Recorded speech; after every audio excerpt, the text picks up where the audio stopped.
Most of the people who live in these flood-prone areas say they are constantly watching the river levels, and they are just glad that things aren't as bad this year as they have been in years past.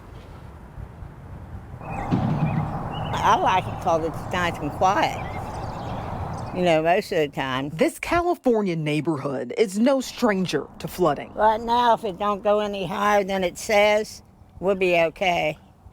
But if it goes an inch more, we won't be. Pat Alsep has lived here for decades and remembers the impact the 2018 flood had on her home and others. That year, the Ohio River crested at more than 60 feet, impacting communities throughout the tri-state. But this time, she says this year's levels, while a spectacle to some, feel like far less of a threat. I've lived all my life in water, with the water coming up. So that's the way it is. When you live down here, you learn to live with it. They only ask those not from the area respect the impact it can have on those who feel too invested to move away. Do not come down looking at the river, because there's people down here that are really in need of getting their stuff out.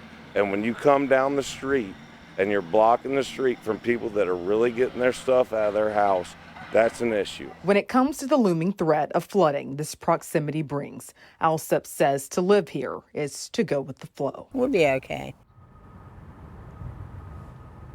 While multiple generations have lived in California for decades, more people are moving to the area. In fact, we saw some people erecting buildings right there along the riverside.